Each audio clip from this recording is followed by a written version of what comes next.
Hello, book lovers. I'm Peg, and welcome to my channel.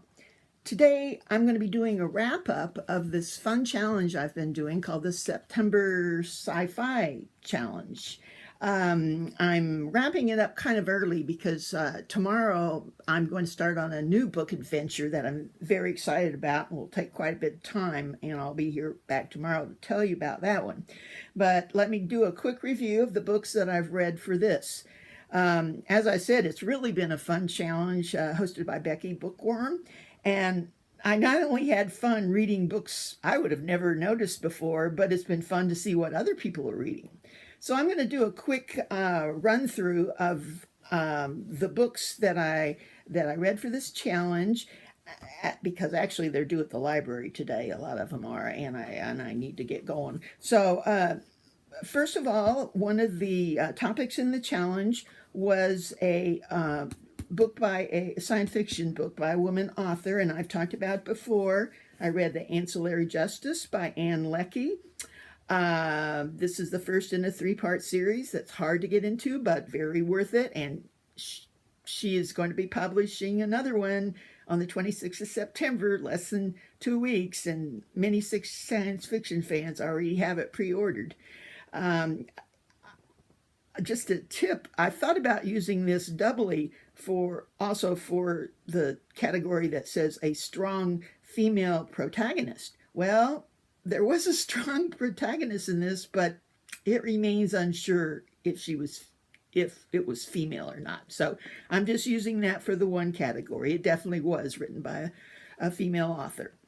Okay, the next one fulfills two of the challenges. It takes place on the moon, and it has a rocket ship on the cover. Now, I'm cheating a little probably to use this one book for two categories, but later on you'll see I read more than one book for a category, so I made up for it. I, again, have reviewed this before. It's a fun story that refers back to the golden age of fiction, and you learn some things about the science of fiction, or the history of science fiction. That was fun to know. I also did a review on this. Okay, the next category was to read a book that was written before 2000. Now, this book is not the book that was written before 2000, but it refers to a book. In fact, it says it's the sequel to The War of the Worlds by H.G. Wells. And that's the book I read in preparation to read this. So I read it digitally, so I don't have a book to show, but it was definitely written before 2000. And it'll be fun to read the sequel here. I've heard this is also a good book, which is high on my TBR list. Okay, that fulfills 4 of the 5 challenges. For the 5th one, which is a science fiction book with a strong female protagonist, I had a lot of fun looking through the science fiction shelf at the library and came up with several, and they were all good, and it's amazing how they were good in different ways. The variety of books out there under the title speculative fiction, and even those with a strong female protagonist. So I'm going to quickly go through those. The first one by Nina Allen was The Rift. This is pretty newly out. It starts out almost as a traditional detective story in that there are 2 sisters, teenage sisters, having the usual sister problems, and one of them disappears. And it goes into the effect on the family and the one sister who's left, etc. And it's fun just kind of as a mystery. And it's no spoiler to tell you that halfway through, after 20 years, the missing sister appears, comes back, and her story involves being on another planet while she was gone. I won't go into more of this, but it's the story, though she's able to prove it in some ways, still seems a little strange, and the story itself is quite interesting. One thing I should say, it's a lot of fun to read, but if you can't stand non-resolutions or questions left open in the ending, you don't want to read it. Okay, The next one I had is called The Book of Joan, and I'm not going to even try to pronounce the author's name. This plays on the myth of Joan of Arc, and that part of it is quite interesting, though it's not the main thrust of the theme, I would say.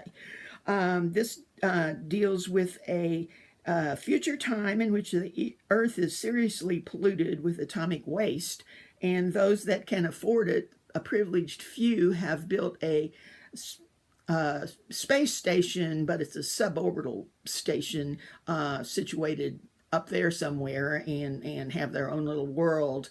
But they don't have a way to get food, water, etc. So they have these what they call lifelines, I think they call space lines, that go down to Earth and siphon off water and food and all the things they need to survive. There's also thrown in the story of a cruel dictator and etc. But one thing I need to tell you about this, it really almost should have a trigger warning. On the back somewhere it says that this author heads up a workshop that does corporeal writing, which obviously refers to body. And I wasn't quite sure what that was, but I learned in here. And the first incident wasn't too bad and fit in that the main character, the main up above in the space station, fills her time with an art called skin drawing. And she, instead of tattooing, she actually burns designs on people's skin that tell the story of their lives or whatever they want, and becomes a little ouchy when she talks about the different burning tools that she uses to make fine lines and everything. That wasn't too bad, and it did fit in with the story. But later on, there's more corporeal writing that deals with kind of sexual organs and torture that, boo, I just wanted to close my eyes while I was reading that part. So, as I said, this comes with a little bit of a trigger warning, though it was an interesting premise, the whole being based on Joan of Arc. Okay, the next one I read was Six Wakes. This is an older book. It's been out for a while, and it deals with clones.